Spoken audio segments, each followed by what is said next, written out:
¿Por qué le llamas 28 de octubre? Por el día. Ese día se reunieron los propios compañeros y ahí en esa asamblea fue donde tomaron el acuerdo de tomar las calles. ¿Por qué fuiste a la cárcel? Te quiero decir que no fui, me llevaron.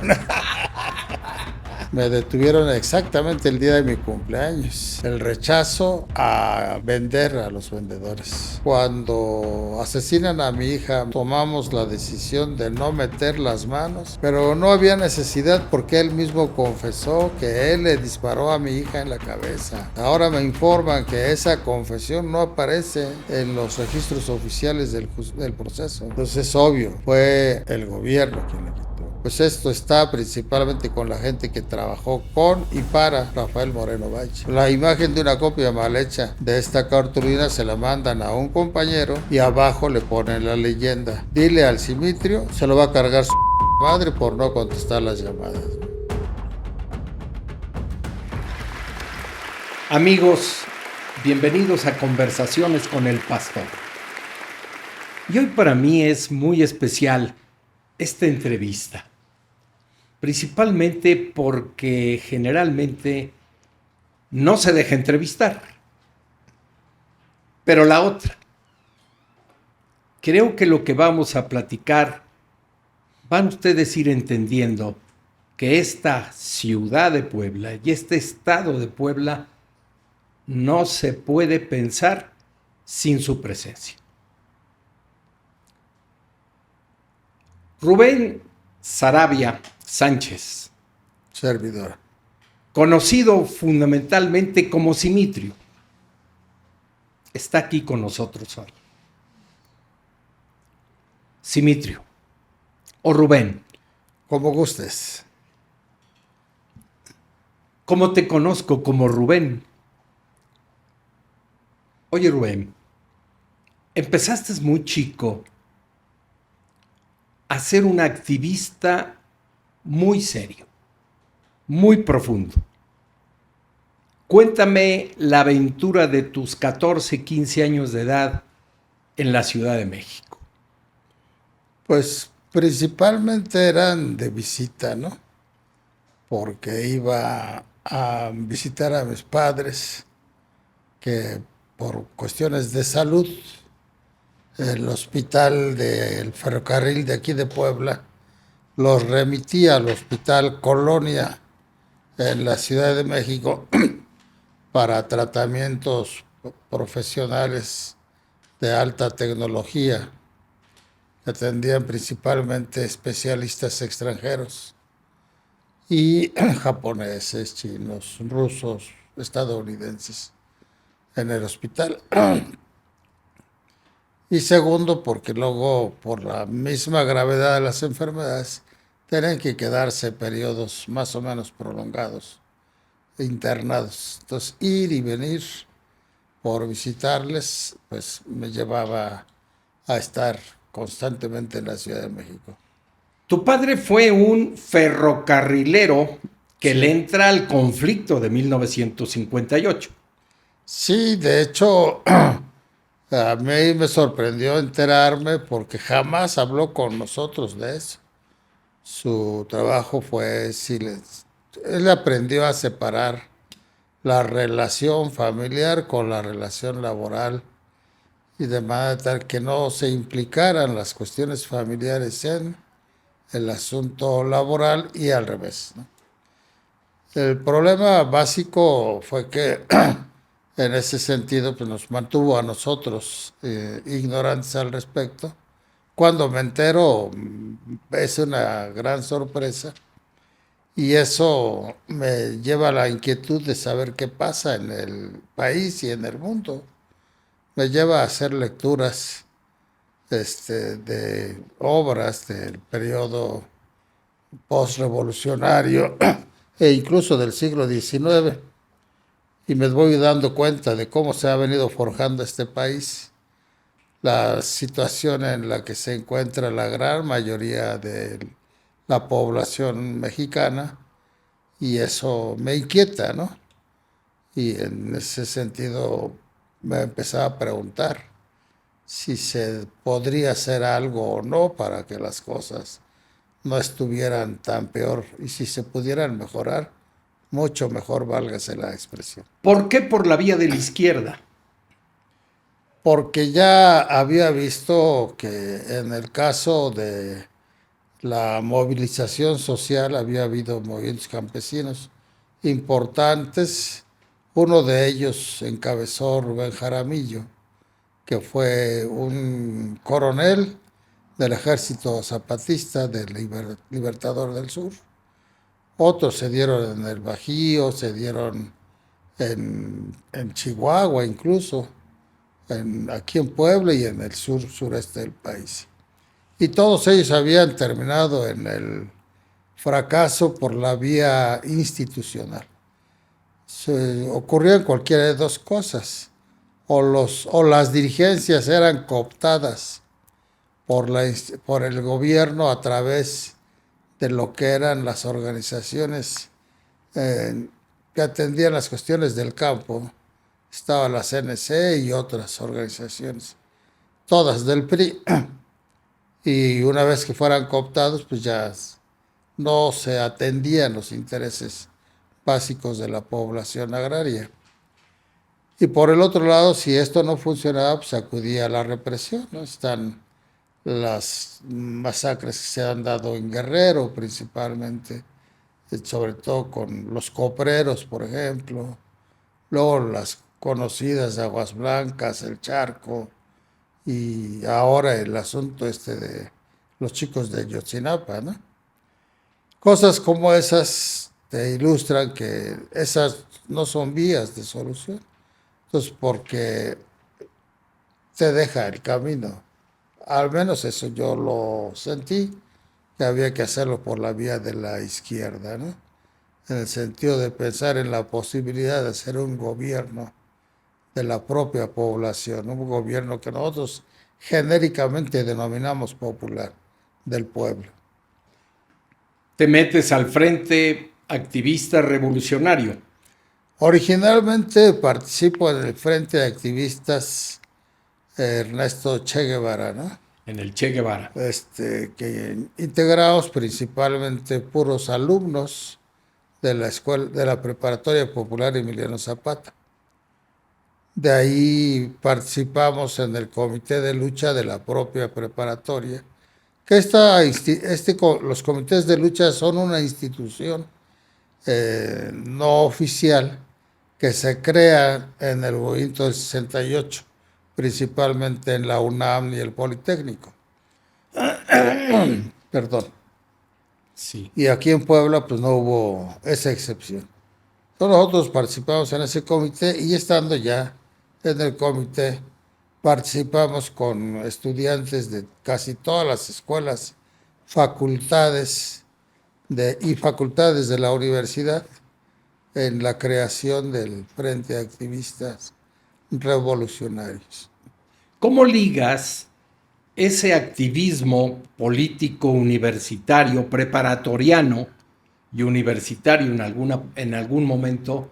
¿Cómo ligas el meterte con los ambulantes, el trabajar con las personas que trabajan en la calle tratando de vender algo? Bueno, yo había vivido, por decirlo de alguna manera, 3 experiencias. La primera es que viviendo en el ámbito ferrocarrilero, pues acompañaba a mi madre o a mi abuelo a mercados como el del 5 de Mayo, La Victoria, Venustiano Carranza, a hacer sus compras para las necesidades familiares. Inevitablemente cruzábamos las calles céntricas de la ciudad y veíamos el contraste entre los vendedores que trabajaban en la calle, los comercios establecidos, incluyendo los mercados, y algunos negocios, vamos a decir, de primer nivel como Liverpool y otros, ¿no? Pero con todos ellos había siempre una actitud de hostigamiento hacia los comerciantes ambulantes. Era el hostigamiento por la policía, que entonces era nada más estatal, era hostigamiento por los inspectores municipales y eventualmente por pandilleros al servicio, principalmente la policía. Y en ese sentido, pues me llamaba la atención y decía, bueno, que no hay quien maneje este asunto.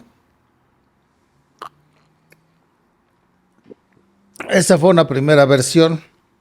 La segunda es que en 2 ocasiones presencié las agresiones físicas que hacían grupos conjuntos de inspectores municipales con policías, sin importar que fueran niños, mujeres, ancianos, a los que jaloneaban, arrastraban, les quitaban su mercancía, los golpeaban y los agarraban como si fueran objetos y los aventaban a un vehículo que le llamaban La Julia. Era un vehículo muy grande como los repartidores de pan de caja, ¿no? Y le llamaban La Julia porque tenía su sirena y ululaba y eso, ¿no? Entonces eso pues te llena de indignación, pero también de impotencia. Esa es una segunda cuestión. Y la tercera es que la madrugada del desalojo violento de los vendedores ambulantes en la madrugada del 28 de octubre del 73, yo estuve ahí presente, viendo cómo estaban sucediendo las cosas, cómo les aventaron las camionetas de la policía, a los inspectores, a los vendedores en sus puestos, que estaban durmiendo abajo de los puestos. Cómo llegaban los policías con sus garrotes a golpearlos, cómo en las banquetas los judiciales detenían a la gente para que no huyera en las bocacalles, los agentes de los servicios especiales pues los golpeaban con varillas, con palos y toletes para regresarlos al escenario donde los estaban, vamos a decir, masacrando, ¿no? Y pues lógicamente que eso pues lleva a decidir, ¿no?, participar con los vendedores. Y creas la organización. Bueno, no la creé yo personalmente. Nosotros habíamos empezado a trabajar con los vendedores ambulantes. Antes que lo que fuera el FAR, hubo compañeros que desde los años 60 empezaron a trabajar con los vendedores ambulantes, principalmente a partir del movimiento que se dio contra Antonio Nava Castillo por su pretensión de pasteurizar la leche y privar a todos los productores de leche de esa posibilidad. De la leche bronca. Anda, exacto. La que teníamos que hervir. Exactamente, y salían 3 natas o 4, ¿no? Así es. Y en ese sentido, desde entonces se estableció el contacto con los vendedores, se vino trabajando ocasionalmente, hasta que ya en el 73, te repito, fue en el 71, 72 más o menos, no recuerdo exactamente, se crea el Frente de Activistas Revolucionarios. Y como comité de lucha en el 73, el FAR, entramos nosotros en el FAR. ¿Cómo aglutinas? ¿Es vertical tu organización? No. ¿Tú eres el jefe? ¿Tienes un consejo? No. Es horizontal.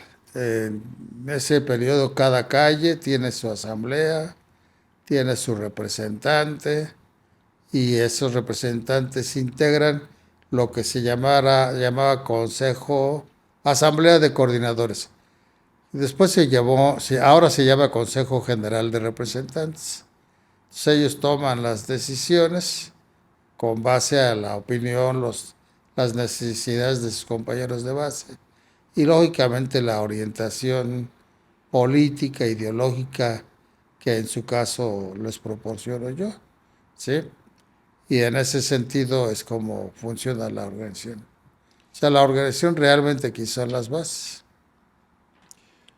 Tú te enfrentas muy en serio. ¿Por qué le llamas 28 de octubre? porque se creó, bueno, después de la masacre de la madrugada del 28 de octubre, el Frente Activista Revolucionario convoca a una asamblea a los vendedores que estuvieran en disposición de ver qué hacer. Y sí se juntó una cantidad importante en lo que pasó a ser la hemeroteca de la universidad. No sé ahora qué sea, pero entonces le conocíamos como Escuela Popular de Artes, de artes. que había sido la Escuela de Bellas Artes del Estado. Y bueno, se hizo en ese edificio la asamblea, y esa asamblea fue el acto constitutivo de la 28 de octubre sin que nadie se lo propusiera, ¿eh? O sea, fue un acto de hecho, El nombre es por el día, por la por el fecha, día, por el acto así de... violento sobre los ambulantes. Pero también por el que ese día se reunieron los propios compañeros Ok. para decidir qué hacer. Y ahí en esa asamblea fue donde tomaron el acuerdo de tomar las calles por la fuerza. O ¿Tú sea, este acuerdo presidías? histórico. ¿Tú presidías? No, no. Presidían los propios dirigentes de los vendedores, los dirigentes, vamos a decir, naturales o propios, ¿no? Bajo el asesoramiento de compañeros universitarios, que algunos daban clases en escuelas como la Benito Juárez, la Facultad de Derecho, no, creo que en medicina también, y y otros pues, éramos alumnos. ¿Qué te lleva al liderazgo de la 28? Bueno, yo me quedo con los vendedores a partir de 1975. Incluso dormía en lo que se llamó el corralón. Y la gente empieza a acercarse, a preguntarme, más allá de los dirigentes que ellos mismos elegían y siguen eligiendo cada 6 meses, empiezan a preguntarme sobre cosas relacionadas con su trabajo, con la lucha que están desarrollando, asuntos de sus propias vidas familiares, de la situación en sus pueblos, sus colonias, sus barrios. Y bueno, muchas cosas yo no las conocía, entonces, pero tampoco rechazaba a la gente, le decía, pues vamos a conocerlo juntos, ¿no? Vamos a investigarlo. Y ahí me los llevaba al pueblo, a la colonia, al barrio, o ahí mismo en su puesto, platicábamos con la gente que pensábamos que estaba enterada de las cosas sobre las que ellos hacían sus preguntas. Y aprendimos juntos. Y esa identificación fue lo que fue generándome como representante, como dirigente de los vendedores. ¿Dónde te ligas con la Coordinadora Nacional de Trabajadores de la Educación? Desde el mismo 73, 74, empezamos a trabajar con los maestros aquí en Puebla, en la Ciudad de México, Oaxaca, Chiapas, en Michoacán y en Zacatecas, para pues, construir una organización nacional magisterial. No sabíamos cuál sería. Y yo entonces daba clases en la normal Rafael Ramírez de Tlaxcala y era miembro de una organización magisterial nacional que se llama, o se llamaba, no recuerdo, no sé si todavía exista, Frente Magisterial Independiente Nacional, que lógicamente tenía elementos en todo el país. Y por eso es que nos facilitó esta circunstancia de la conexión con los estados que acabo de mencionar. Guerrero, Oaxaca, Sí, Tlaxcala. Tlaxcala, Estado de México, el Distrito Federal, bueno, entonces era el Distrito Federal, Zacatecas, Michoacán, ¿no? Morelos, incluso, y también parte de Chihuahua y Nuevo León. Entonces, en ese sentido, promovimos nosotros la idea de que había que crear, porque en esa época había la idea, en la mayoría de los estados, de crear núcleos estatales. Y haz de cuenta como tratar de construir un pastel con pedacitos, con gansitos, ¿no? Cada quien lleva su ganso, lo junta y hace el pastel. Y aquí no, aquí se trataba de hacer el pastel, ¿no? Y que entre todos y que todos y cada uno fueran beneficiados por ese pastel general, ¿no? Y por eso finalmente en 1979, tras una lucha interna bastante fuerte y también contra el gobierno federal, particularmente contra Carlos Joaquín Barrios y el Bester Gordillo, se logra construir la coordinadora allá en Chiapas. ¿Por qué fuiste a la cárcel? Pues yo En 3 ocasiones, no una, sino en 3. te quiero decir, Platícame desde la primera. te quiero decir que no fui, me llevaron. En la primera ocurrió que estaba como presidente municipal Eduardo Coemerlo Eduardo, y empezaba ya a el que prohibió el aserrín Así es. en las cantinas. Ajá. Y Para los que son jóvenes y que no conocen la historia, es que este hombre tenía una pierna mala y la forma popular de hablar de él es que quitó todo el aserrín porque cada vez que llegaba barría con todo. Porque arrastraba el pie. Sí, entonces él empezó a barajar la posibilidad de quitar a los vendedores de las calles céntricas sin ofrecer alternativa alguna. Y llegó a enviarme a enviados no oficiales, válgase la redundancia de enviados y enviarme, a proponerme darme $1,000,000 por cada uno de mis hijos, de los de entonces, imagínate, uno por mi esposa y otro por mí, un negocio de ultramarinos en Monterrey, una casa propia ahí y protección durante un año, a cambio de que yo dejara que los vendedores fueran desalojados. Caramba, la propuesta no era sencilla. No, pero yo jamás pensé en eso. Entonces yo les dije que le comentaran al presidente que si verdaderamente quería comprar, primero yo no vendo, ¿no? Pero si quería comprar, que les diera lo que a mí me ofrecieran.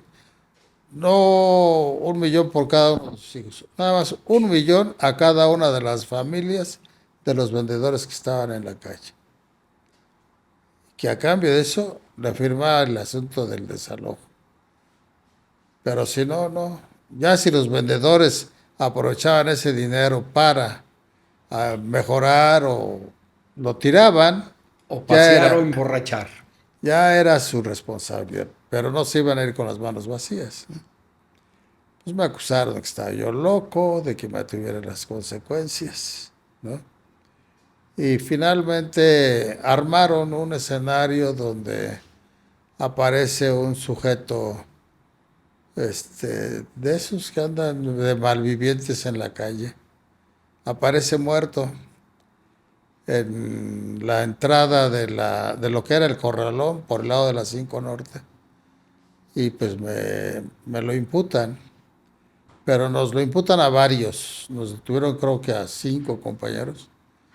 Y entonces, cuando a mí me detienen, me llevan ante el Ministerio Público y me presentan 3 fotografías de cadáveres autopsiados de distintas personas, ¿no? Me pregunta el Ministerio Público, ¿conoces a este sujeto? Pues no. Y a este otro tampoco. Y pues menos. No te preocupes. Uno de estos es el que tienes que pagar. Y son 30 años, ¿eh? Y una vez te lo digo para que no te hagas ilusiones. Así fue el asunto en 1972. Ese día, en ese año, 77, perdón, me detuvieron exactamente el día de mi cumpleaños. Estaba cumpliendo 20 años, ¿no? Que es en agosto. El 22 de agosto, sí. Entonces me dieron de regalo la prisión. Esa fue la primera vez. El rechazo a vender a los vendedores. La segunda ocasión fue en 1989. Durante 1987-88 se dio la campaña electoral por la presidencia de la República. Fue cuando se dio el cisma dentro del PRI, que surge la tendencia democrática PRD. de No. es Primero con Cuauhtémoc. Cuauhtémoc Cárdenas y y por el otro lado toda la corriente en favor de Carlos Salinas de Gortari. Y entonces ahí me llama el gobernador, que era Piña Olaya, y me dice que pues, el candidato preguntaba si estaba yo con el frente que encabezaba Lázaro, Cuauhtémoc Cárdenas. Nosotros nada tenemos que ver ahí. Siempre hemos sido y somos una organización que no participamos en las cuestiones electorales. Y en ese sentido, que no se nos involucre porque nada tenemos que ver, ¿no? Pues está bien, eso quería saber, presidente. El candidato. Luego me vuelve a llamar y me dice que me ofrecen la posibilidad de tener títulos de doctorado, hasta de doctorados en escuela, estudiando en México o en el extranjero con becas financiadas por el Estado. Luego de eso, la posibilidad de tener libertad para hacer toda clase de negocios, y toda es toda, ¿no? Legales e ilegales, y también hacer carrera política siendo primero senador por parte del Estado de Puebla. Te habría sido senador antes que tú. Sí, eso veo. Y luego gobernador del estado, ¿no? Entonces les dije que no, que definitivamente... y la condición básica era que todos los compañeros de la 28 fueran afiliados al PRI, ¿no?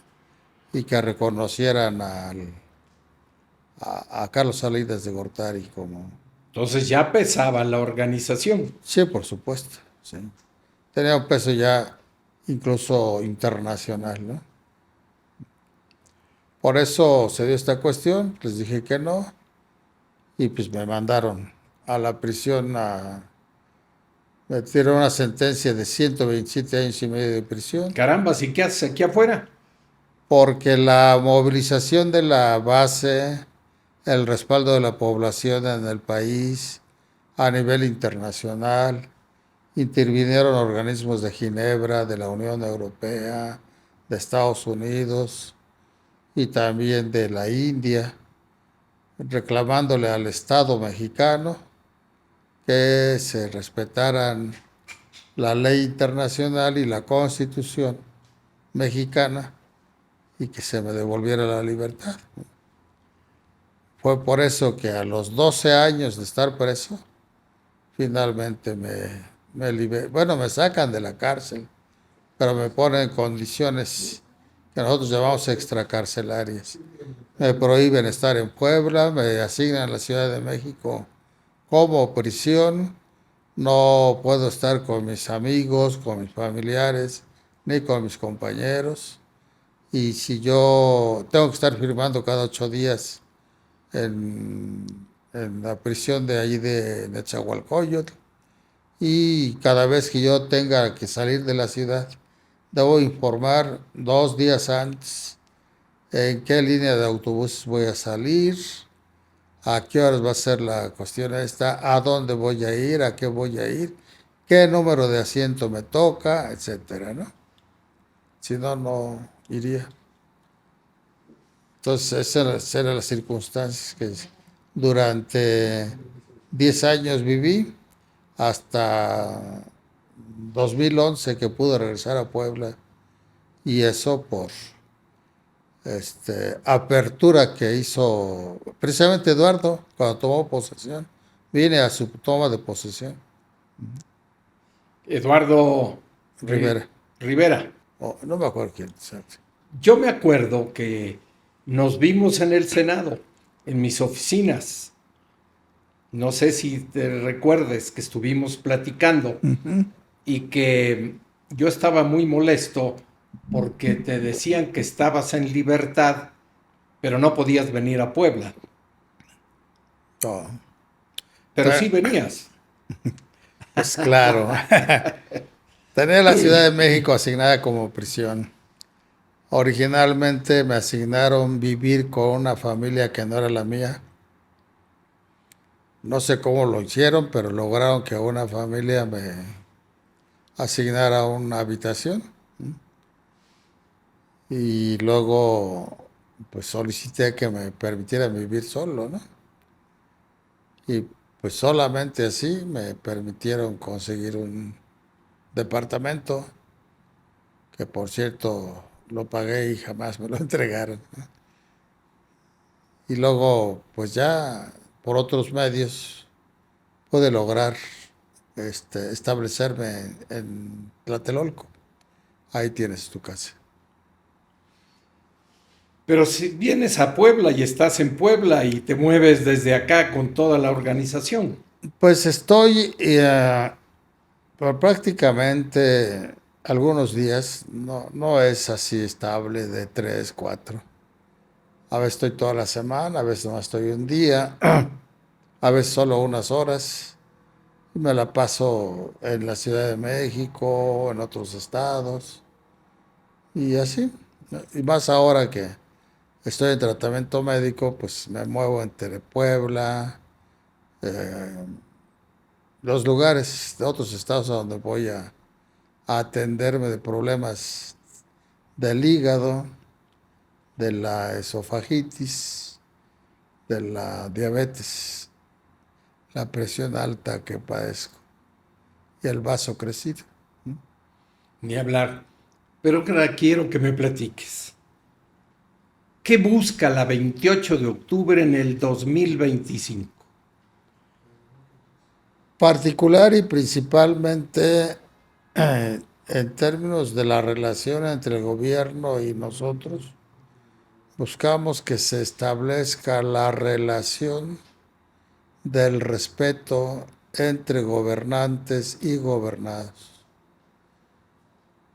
que se abandone con relación a nosotros la política de soberbia, de arrogancia, de cerrazón y de represión que se está aplicando. Nosotros ofrecimos y mantenemos nuestra posición de contribuir en la medida de nuestra capacidad y posibilidad a fortalecer y desarrollar la gobernabilidad, no solo de la ciudad, del municipio, sino del Estado en su conjunto, porque nos guste o no nos guste, lo cierto es que tenemos influencia política y moral en gran parte del Estado. Y en ese sentido podríamos por eso contribuir a esta cuestión de la gobernabilidad. Pero no solo no se nos escucha, ¿no?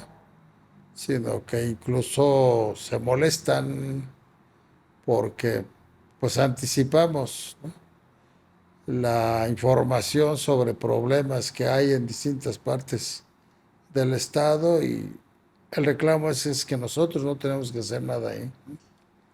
Es decir, tú Yo vengo, comentas y dices, oye, en tal mercado hay tales problemas no, yo te digo, o en de los tal ambulantes. pueblo de la Sierra X hay problemas por el agua, por las tierras, por X. Hay que atenderlo, ¿no? Porque de lo contrario los compañeros van a hacer acciones de esta naturaleza en tales fechas, ¿no? Entonces la reacción es, ¿tú qué andas haciendo ahí? No tienes que meterte. Tú dedícate a tus mercados y lo demás déjanos a nosotros, ¿no? Pero en actitudes molestas, como si fuéramos vasallos, ¿no? Te voy a hacer una pregunta, tú me la contestas si quieres o no la quieres. Es una pregunta que hay en el consenso de la ciudad, del estado. La pregunta es esta. Se les ha acusado a la 28 de octubre de que tiene un mercado de narcomenudeo propiamente. ¿Qué hay de esto? Bueno, esa es una acusación que se hace de manera infundada con respecto a nuestra responsabilidad.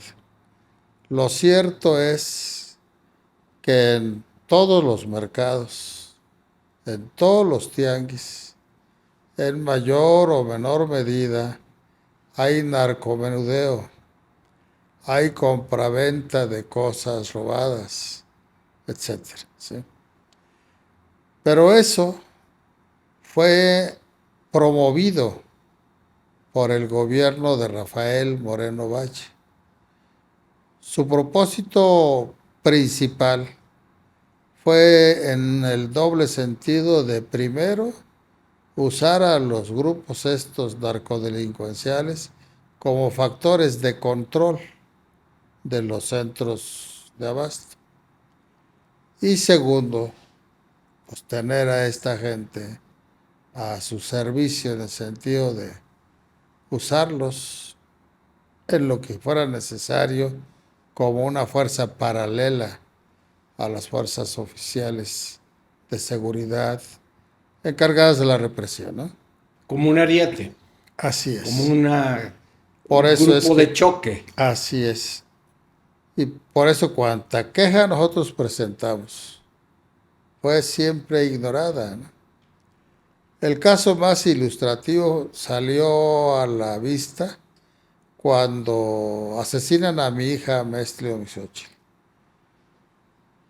La primera versión que dio el propio gobierno es que habían detenido a una señora Marisela, no sé cómo se apellida, N, y a su familiar, no sé si sea su pareja o su hermano, Víctor, que son de las gentes que están en el Mercado Unión, en el mal llamado Mercado Unión, porque esa parte era el centro comercial del Mercado Hidalgo, ¿sí?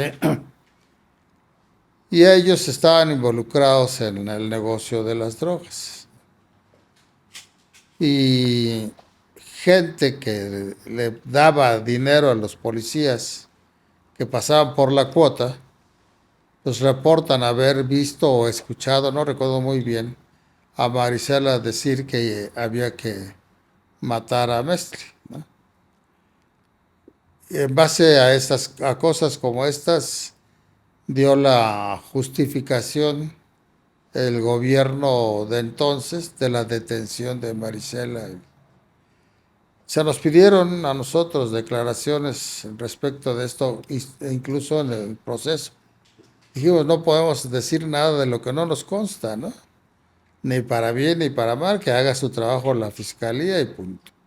A final de cuentas, los liberaron, bueno, a ella la liberaron por portación de arma prohibida. Nada que ver con el asunto de Mestre. Luego se da la cuestión de la gente que asesina a Mestre, ¿no? Son sicarios que vienen del Estado de México y que tienen como centro de operaciones, más bien con contactos con gentes como Marisela, y creo que también Marisela. Pero de esto todo lo sabía el gobierno del Estado. Y de estos elementos, la investigación la hizo la propia Fiscalía, ya en manos de Fernando Rosales, bueno. Sí. Sí, y nos mostró cómo antena por antena, ¿no? De aquí a San Martín, de San Martín a un lugar de ahí en el Estado de México, no me acuerdo cómo se llama. Cómo se comunicaban con los teléfonos, los números de teléfonos, ¿no? Y, o sea, para nosotros lo único que no nos dijo fue quiénes eran del lado del gobierno los que hablaban, ¿no? Del lado de los delincuentes, pues sí nos decía este fulano con perengano, el michoacano. Para echarte a andar. Ajá, ¿no? Pero pues, Nosotros por eso tomamos la decisión de no meter las manos en la carpeta de investigación que estaba armando la fiscalía, que ellos lo hicieran y que en última instancia, con base en eso, se hicieran los procedimientos judiciales que fueran necesarios. Y pues ya los conoces, detienen al autor material junto con su concubina. Su concubina confiesa que jugó el papel de halcón mientras su pareja asesinaba a Mesli y la liberan por ser menor de edad, por ser madre soltera y por estar embarazada. Nada que ver con el asunto de Mesli. De eso ni siquiera lo menciona. Luego al propio asesino material, Pavel Quintero, no me acuerdo qué otro nombre tiene, ¿sí?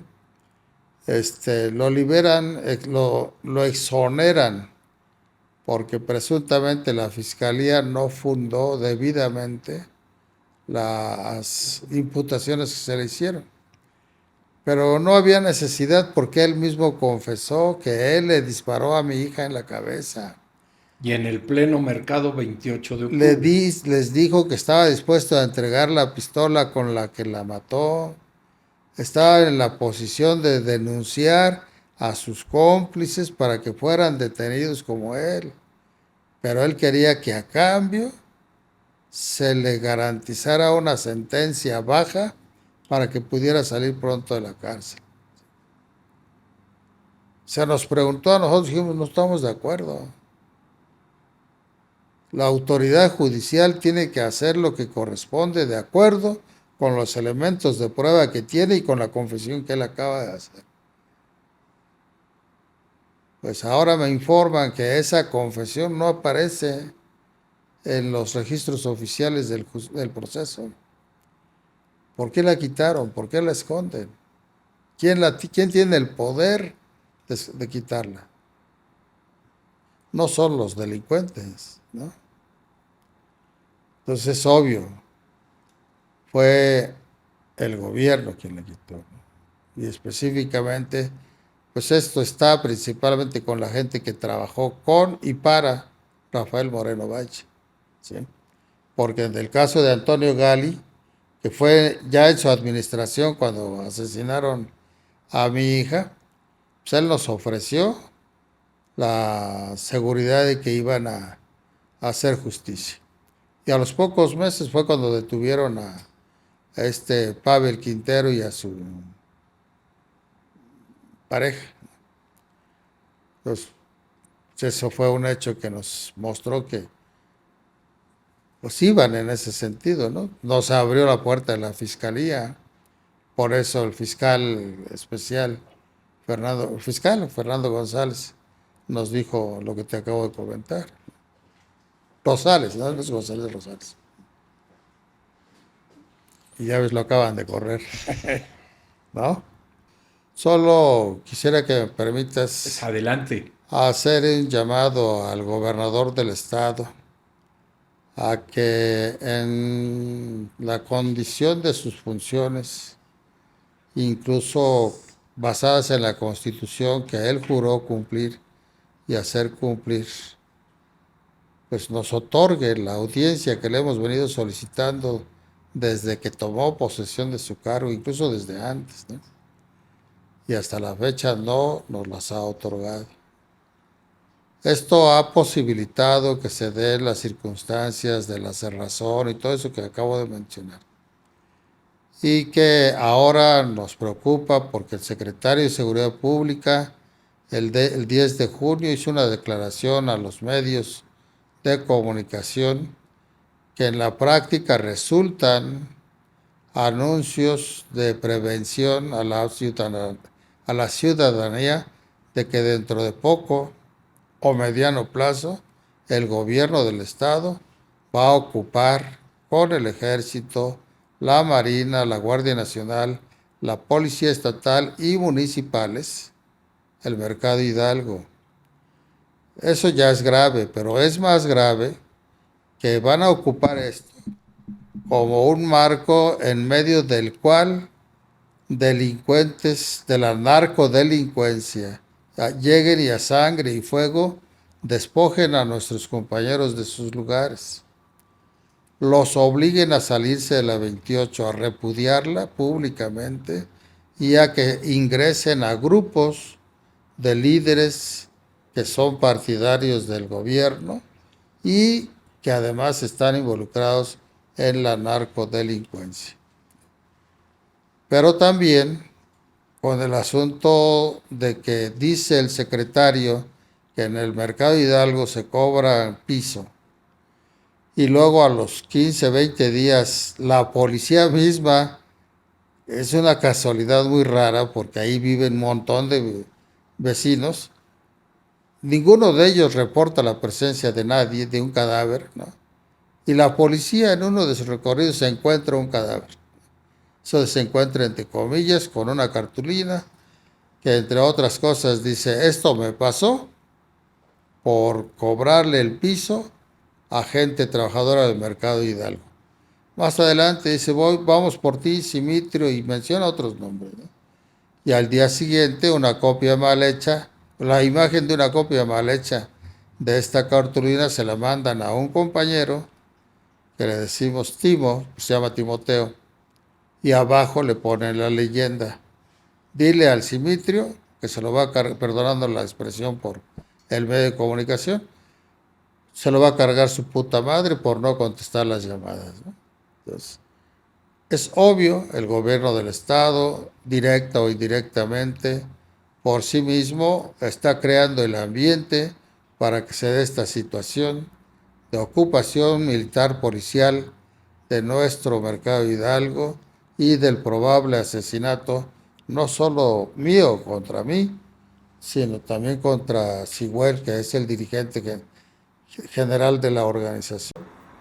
Quería yo que platicar con Simitrio desde hace mucho tiempo y hacerlo de esta manera, porque yo quiero que escuchen la versión de parte de la 28 de octubre, de Simitrio mismo, de la vivencia que ha tenido con gobiernos y que al final de cuentas sigue siendo el líder de la 28 de octubre y que no hay reclamo de su gente en el sentido de haberse adueñado, enriquecido, vivir cómodamente como le han propuesto en varias ocasiones.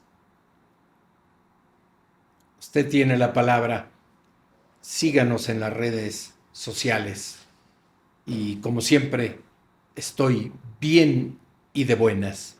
Muchas gracias, Dimitrio. Gracias a ti, Francisco.